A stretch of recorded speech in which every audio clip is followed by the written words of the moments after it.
first movement we're going to hit here is an upright row. Yeah, you haven't really done these before. Not really. This is an old school bodybuilding movement, but like I says, I used to use it for like judo, for like, you know, strength and like awkward positions. Now, a couple of things you want to take into consideration. If you don't have great shoulder mobility, this maybe wouldn't be your go-to thing. I've obviously, there's some different types of movements that aren't going to work for certain people. 100%. Certain people are going to find that's going to be sore, but certain people are going to be that they're strong in that. You know what I mean? And it's vice versa. And as well as that, like, if there is something that you find sore in this, here, just, you know, work through the movement. That it's not, you're not doing anything that's going to hurt yourself. Don't be loading on a pile of weight. Start with the bar. Start with just even dumbbells.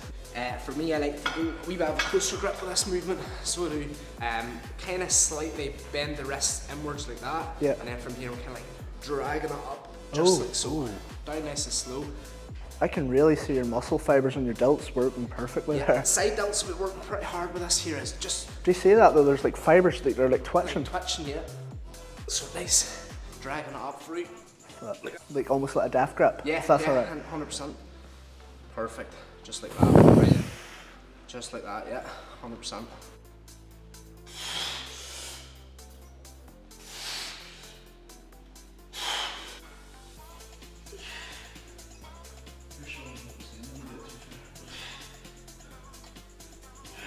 Okay, so the next movement is seated shoulder press. We have it on a slightly bit of an incline. Right, okay. Now how to do these is obviously flick it up. And if you can't flick it up, get someone to help you up with your, like that. And you really want to control these down nice and slow.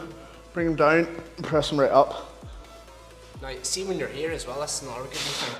When you're coming down, people always neglect the stretch of the movement. And then people always think about Because I see a lot of people just come like this. Yeah, people always think about the squeeze at the top, but the stretch is just as important. Yeah, that's perfect. Also, another thing is when you're spotting someone, you don't want to be grabbing them here, like here, and spotting them up. You want to grab them in here, right? And then press up, because that's where your shoulders like flare in the way. Yeah, that's good. Right, so what we're going to be doing here now is a rear delt movement.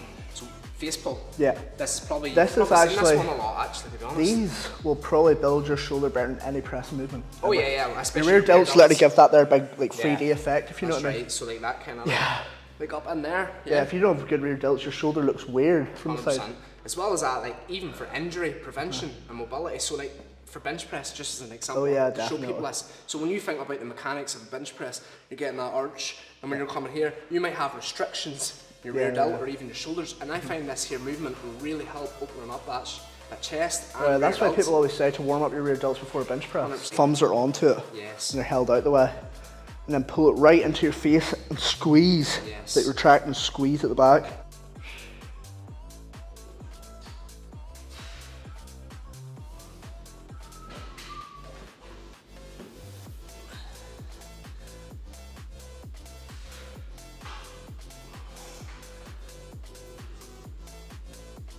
Right, so the last movement we're going to show here, this isn't really like a, it's not a movement, go heavy. It's not a movement you're really going to go heavy with, and it's not a movement that like over a long period of time you're going to be able to make a lot of progression in terms of weight. But what it will do is when you've done your big overhead press, you've done fry your delts out so bad. So I find when I do these, you showed me them last year. That's right. The pump you get from such a good pump. It actually hurts, like in a good way. In a good way. And as well as that, you get metabolic stress, so you're getting a lot of blood into the muscle. This is really good for building muscles. And then what you're doing is you're doing like a front raise. We're bringing it out to the side, coming down nice and slow, and then it's essentially a lateral raise down in front of you, and then here. Now you don't want to come right down because you'll lose that tension. You want to keep that tension on by not coming the whole way in. So you're keeping it here, up, out as far as you can, down, raise up, nice and high.